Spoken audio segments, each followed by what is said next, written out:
want to take you guys back.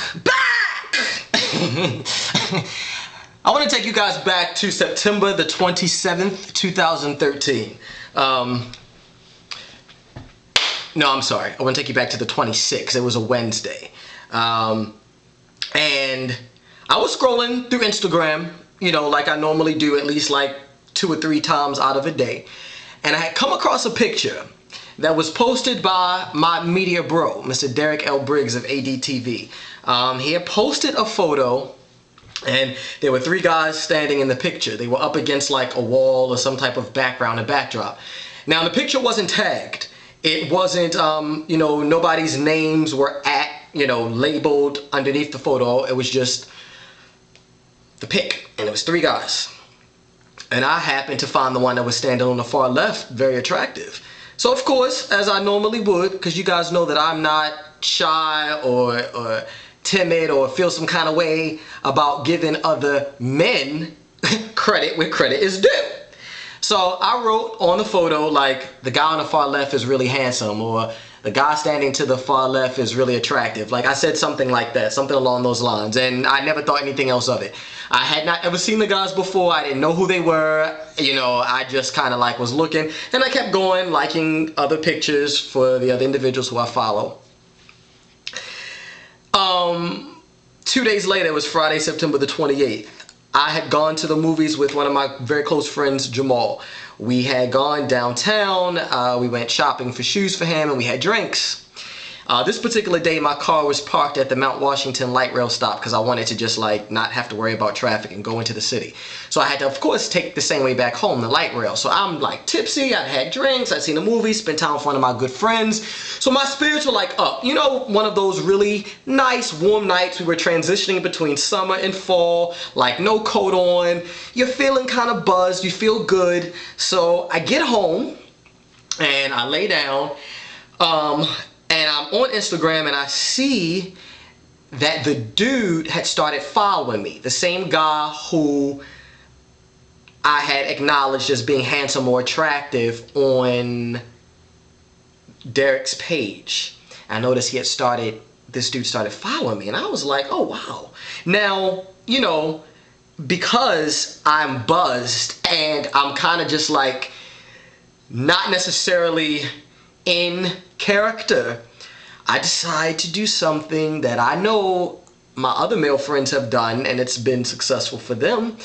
I decided to leave my number on one of this dude's old pictures, hoping and praying that he would see it. Now my heart's beating because, I mean, not to sound like this, but you guys know, like, I'm VanAdams. So I'm thinking like, oh God, what if somebody sees my number? What if the dude is not paying attention to his Instagram so he doesn't see it right away?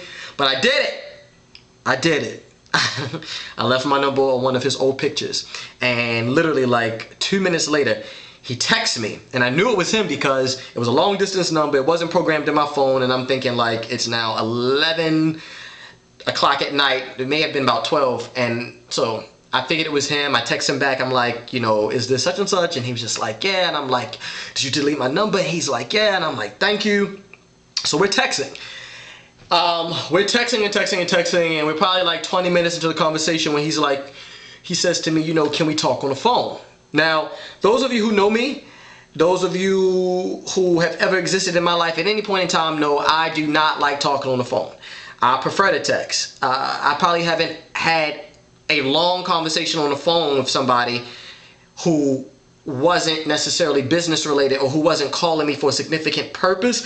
I don't just have random conversations. It's been years since, like, probably high school, since I just would sit on the phone just to shoot the shit, you know? And as we, you know, are texting back and forth, and he's like, you know, can we talk on the phone? And I'm just like, no, I'm tired. I'm kind of relaxed. I want to just chill. He's like, okay, you know. And I didn't think anything was going to ever, like, transpire from this particular night.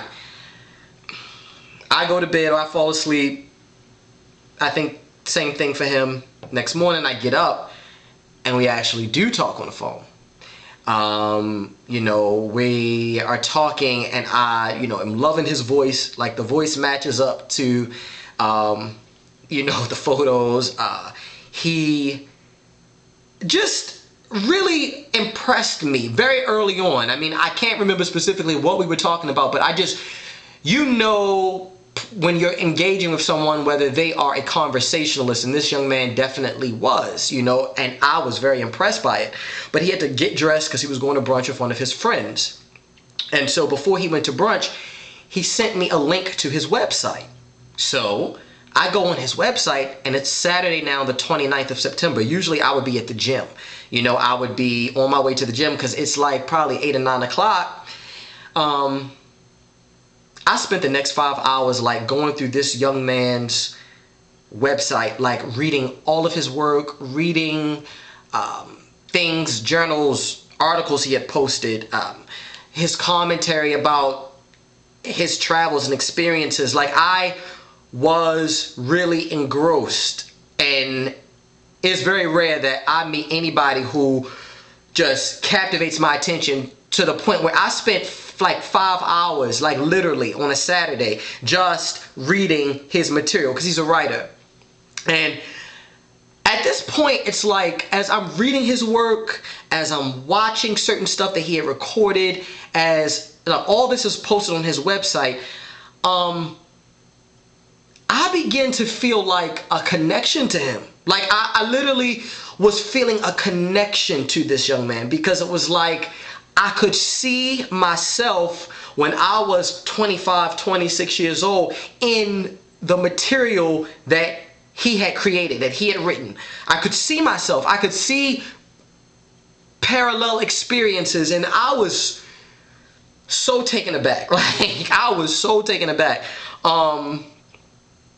And so the whole rest of the day, like, he's on my mind. We had probably text while he was at brunch or whatever, but I mean, I was so taken aback by him and so impressed by who he was that I couldn't really think about anything else or anybody else. You know what I mean? That next day, which was Sunday, he was on his way to church. I was on my way to the gym. We were on the phone with each other again. And we were in a parking, like, by the time the conversation was coming to an end, we were in the parking lot. I was sitting in the parking lot of my gym. And he started saying things to me. He started saying things to me that I felt only God could possibly deliver. And at that moment, it was just like, I don't know. I can't explain the feeling, but it was like God was talking to me through this guy's voice.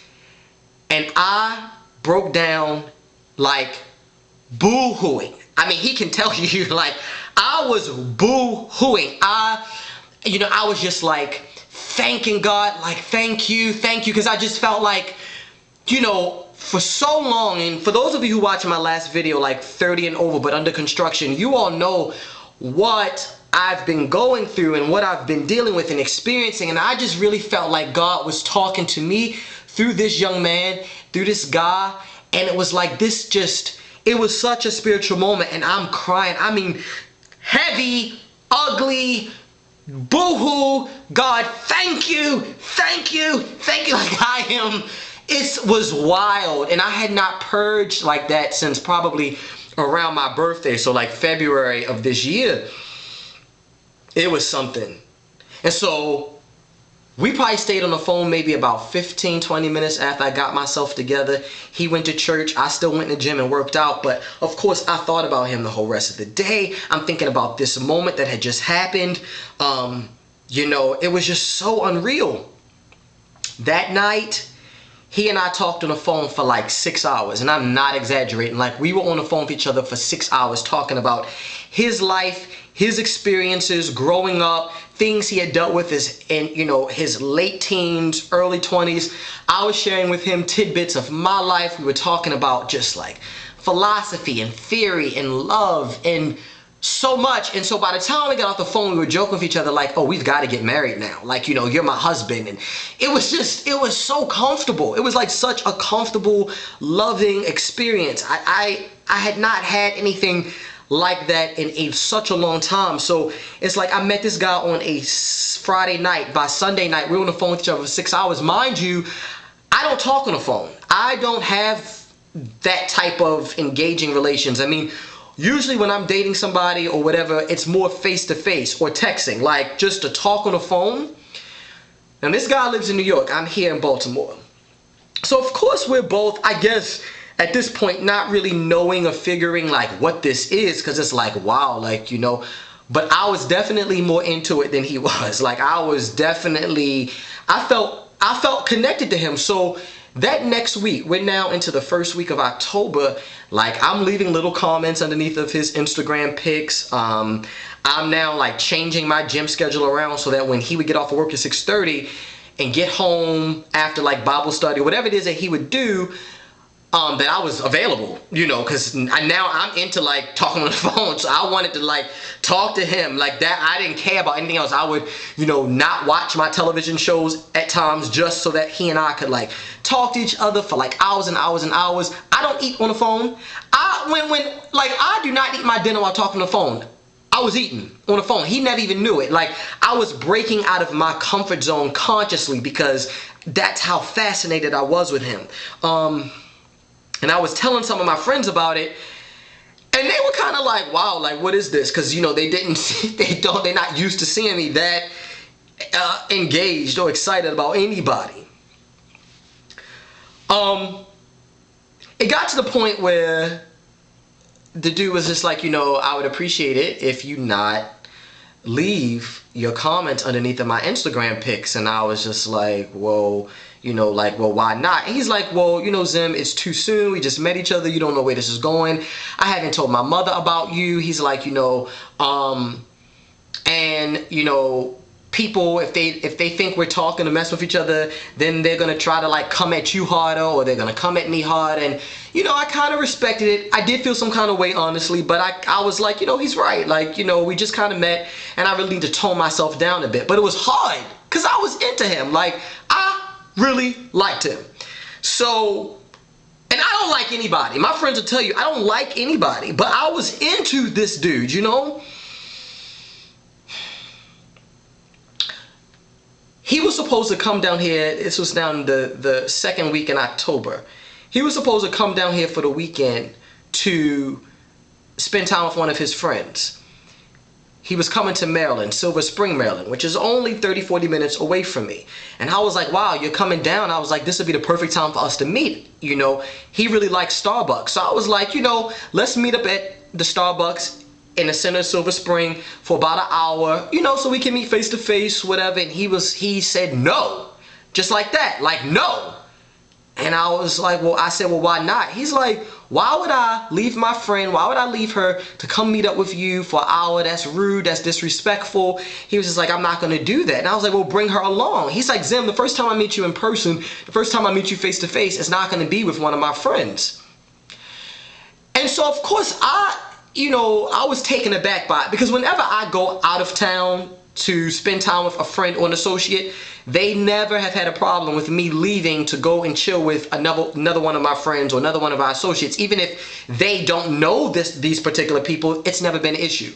Or if one of my friends comes from out of town to see me, it's never been a problem if, you know, they're like, well, Zim, I'm going to go have drinks with such and such, or I'm going to go meet certain person at this venue. I never feel any kind of way about it. So I personally did not see why that was such a big deal. But I also realized that everybody lives their life differently, and the way that I see things and the way that I engage with people, the way that I live my life and the decisions I make do not match and don't have to match to everyone else's. So even though I felt some kind of way about it, I had to accept it. Like, okay, you're coming to spend time with your friend and you don't want to see me under those circumstances. Fine, cool. I had to come to grips with it, but it's still, I think it was the tone he took, the way that he just so abrasively and bluntly just came out like, no, like basically like, no, that's crazy. Why would I do that? Like, no, I'm not going to come meet you. So that next day, I kind of just sent him a text message, and I was just like, you know, I really respect you. I'm impressed by who you are as a man. You know, he's very socially aware, very, like socially conscious, culturally aware, intelligent, artistic, the way that he presents himself, like online or otherwise, just a very impressive God. So I said, you know what? I want to be in your life and I want you to be in mine, but maybe we should just fall back a bit. Like, instead of us, I guess, getting to know one another on this romantic or dating tip, let's just kind of try to be friends. You know what I mean?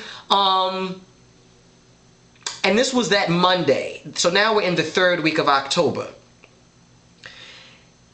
For days, we didn't talk. So maybe for like 2 days after I sent my text message, we didn't talk. And then I hit him up like, what's going on? How are you? And he called me. So we had our first conversation since, the incident. And we talked about it. And he expressed how he was feeling and what was going through his mind and how he felt. And I just expressed to him that I didn't like. It wasn't so much the fact that he said no, he didn't want to meet up with me, but it was the tone that he took. You know what I mean? Like, I didn't like the way that he expressed himself because we were on the phone, And he didn't see that there was anything wrong with his tone or the way that he spoke to me. And so it was kind of like, But I remembered being 25, 26 years old. And at that point in my life, I didn't have a filter either. I didn't care. Growing up, many of you know, my father taught us to speak our minds unapologetically. It doesn't matter, like, if you feel a certain type of way, express it. I mean, that's why I am the way I am now, because of my father. So I didn't learn to filter myself. But now that I'm older, I am conscious of how I speak to people. Even when I have to give them bad news or reject their advances, I try to filter it in such a way that it doesn't hurt their feelings. But I remember what it is to be 25, 26, so I kind of gave him a pass, And I found myself doing that a lot during the time in which we communicated, because I thought his feisty nature was really cute. I thought he was very attractive, and I gave him a pass a lot on the way he would talk to me and things he would say and how he would say it, because I kept saying to myself, oh, well, when I was 25, I used to be like that, so he'll grow out of it. Well, it got to a point where it was like I couldn't deal with it anymore. We're now in the last week of October. It's October the 29th, and it was a Tuesday. And I noticed that on Tuesdays he went to Bible study. So I thought that, once he left work, I wasn't going to hear from him until like 8:30, 9 o'clock. But I noticed that he was like on Instagram, liking pictures, posting pictures, that he was tweeting. And so I hit him up like, oh, so you didn't go to Bible study today? Like, what's good? What are you doing? He didn't reply, but he was still tweeting. And so for me, it made me feel some kind of way, because I'm like, well, damn, like, I know you see my text message because you're online doing all these other things, which had been a reoccurring issue between us. Me being more into him than he was into me, it made me feel some kind of way during the 4 weeks that we knew we were engaging with each other, that he would get up in the mornings and he would be tweeting and posting on Instagram and doing things before he would say anything to me, before he would greet me, before he would say good morning. And even though we were just getting to know each other, I think because I was so into him and more into him than he was into me, I kind of just wanted that like good morning phone call, that good morning text message. And I'm not saying that there weren't times when he would do that, because there were times when he would. But it was like I wanted it every day. I wanted to hear from him before I saw tweets filtering through my timeline or Instagram pictures and things. Like, I wanted that.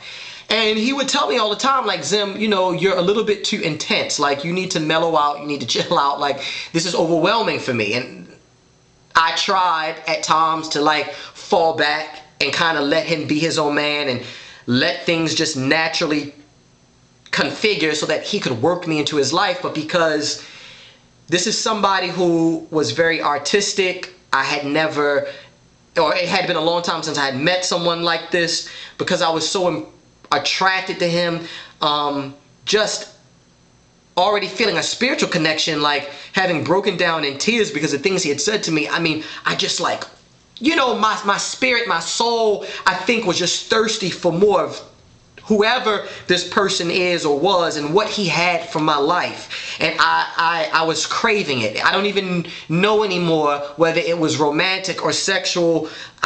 It was intense for me. And I agree. Like, I know that I was a little too much. I believe it. On October 29th, though, that particular day when I'm texting him and he's like basically ignoring me or what I felt like was ignoring me. I waited about an hour, and then I finally texted him back, and I was like, I don't understand why I haven't heard from you tonight when it's clear to me that you're on Twitter and you're on Instagram, you know? And I guess that set him off, and that was probably the last straw for him as well, because he hit me back like, well, not that it's any of your business, but if you must know, like, I was on the toilet taking a shit. I was talking to my mother. Yeah, I didn't go to Bible study. I was on my social media, but what difference does it make? Like, you and I are not together. You're not my boyfriend. So basically, like, you know, this shouldn't be an issue for you. And I didn't respond. I didn't say anything. I mean, it was a lot more detailed than what I'm saying, but like, because it made me feel some type of way and I was in my feelings, it wasn't like he had not forewarned me, basically, like that it was getting to that point, but it still didn't cushion the blow that he, you know, jabbed at me. So I kind of just, you know,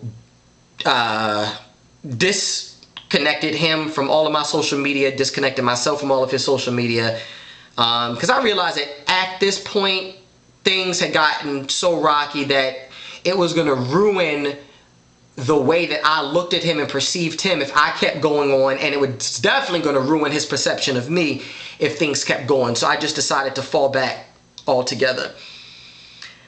I just knew in my mind that next day, October 30th, when I woke up, I just knew in my mind that I was going to be sad. I knew that I was going to just feel some kind of way, because, you know, I knew that I wasn't going to be able to talk to him that night, that we really weren't going to engage with each other again. But God's plan was different. I woke up that next day, and for those of you who follow me on Instagram, I had taken a picture. I was wearing a all black crew neck long sleeve shirt, and it was just me looking directly into the camera, and I had taken a picture, and I was standing in my friend's hallway that morning, and I posted it. You all loved it, and I was in such high spirits, and I was listening to John Legend and Stacey Bart's Angel, and I just was like, and it was weird to me because it was a total opposite of what I thought that next day was going to feel like, because I was already bracing myself to have a sad Wednesday. I went to Barnes & Noble and sat down. It was maybe 11 o'clock in the morning, and I did not leave there until 8:30 that night. I literally sat there that entire day, and the words just like poured. I mean, for those of you who write, you have to know that is the highest high for any writer or creative being. When you can just like sit for hours and hours and hours, not consciously thinking about your work, but that it's just pouring out of you. And it was pouring out of me and just pouring out of me. Like, it was so intense. And that day I didn't eat. I didn't go to the gym. I think I was sitting there drinking tea. I knew I was running back and forth to the bathroom, but I was literally there the entire day, just like pouring out my work. And it was crazy to me that the intensity of the words were pouring onto the page the way that it was. You know what I mean? Like, I had not had that in months, and I was taking advantage of it, taking full advantage of it. That project turned into what I'm releasing to you all next week. Boy Invisible, No Miracle on Monday. I never realized that the reason why God sent that guy to me was to ignite a flame in my creative spirit, in my soul. It was like those 5 and 6 hour conversations I would have with him during the first 2 or 3 weeks when everything was really good. All the things that he was sharing to me about his life, and, you know, the things that he had gone through and faced as a teenager, as a young adult. Those stories and those tales and those experiences paralleled so much of what all of you have shared with me over the years. You know, all the YouTube messages, the emails, the Facebook messages. This is stories that you all have told me about the struggles you have faced in your lives and growing up and coming of age. Like, he had gone through the same things that in my life, in my teenage years, you know, for whatever reason, God shielded me from. You know, I don't know what it is to go to school and be bullied or be teased or to be ostracized or to, I mean, I've experienced stuff, but never to the level that many of you have. And his stories paralleled that. And I took all of that energy and all of that, and it began to compare to all of you, and it came out in this material, you know, and I realized that that's why God sent this man to me. It wasn't to be a date. It wasn't to be my hubby. It was for no other reason than to give me the energy again and the passion to write, to create, to present myself in a way that God has aligned and ordered for me.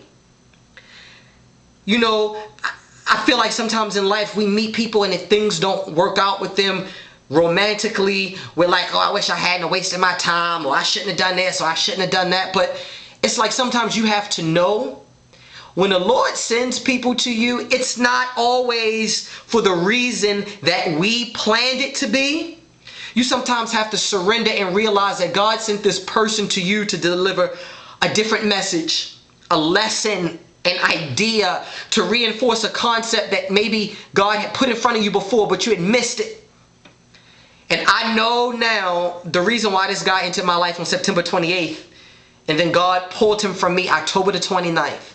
Because on October the 30th, I was able to sit down and write and create in a way that I had not been able to do in months. Months. And that 4 weeks fueled what you guys are going to get from me that is packaged in Boy Invisible, No Miracle on Monday. So I look forward to sharing this piece with you all. I cannot wait to kind of just receive feedback. The story does not have anything to do with my relations with him over those 4 weeks. So that's not the story. But what I have done, because it ended up being so long, it's so long, I've also voiced it for you all. So for those of you who don't want to take the time over the Thanksgiving or Christmas holiday to read, because it's almost like 6,000 words. I think it's about 8 pages. For those of you who don't want to take the time to read it, you'll be able to listen to me perform it. So you'll be able to listen and read along, or strictly read or strictly listen. And it will be posted at the newly designed zimsays.com. For those of you not following me on my social media, on Twitter or both of my Facebook pages or Instagram, please at least follow me on one. Just because when I actually do post Boy Invisible, No Miracle on Monday, of course, it's going to be linked on all of my social media, so that if you are following me on at least one of them, whichever it is, you'll see, you'll know. And I'll be promoting it throughout the remainder of this year. But it's a project I'm very proud of. You know, I've been working really hard on it, just drafting and redrafting and building upon the story.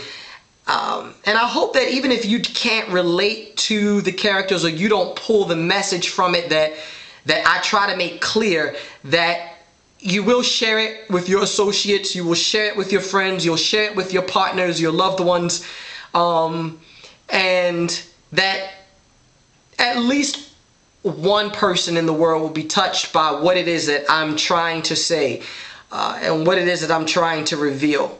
Because there are a lot of pieces of me and other people in the story. But I'm really excited about it. I'm really excited about the way that it's being presented as well. And I just want to thank you all for all the continued love and support and the blessings that you've bestowed upon me over the past 5 years. I pray that 2014 opens up opportunities for me to do greater things. You know what I mean? Because you all know there's so much more that I want to do other than being in front of this camera and just being online. So I kind of like really hope that this project opens up large doors for me. Thank you so much for praying for me and holding me up in your lives. I pray for you all as well. This journey has been really tough for me. Life over the past 5 years has been really tough for me. You all know, because I shared some of it with you in my last video. But I'm gonna keep going. You know what I mean? I am. I know that God's plan for me is so much larger than what I know. And so much larger for me sometimes than I can envision. I realize that there is a reason why the past 5 years have been so tough for me and why it has been such a struggle. I know it. But I'm not going to give up on myself, and I'm not going to stop trying, because I know that this journey has not been in vain. I know. So I'm going to end here, but thank you so much, and I so look forward to sharing my new project with you all. Many blessings. Have a very, very happy holiday season. I am VanAdams, conquering the world, one word at a time.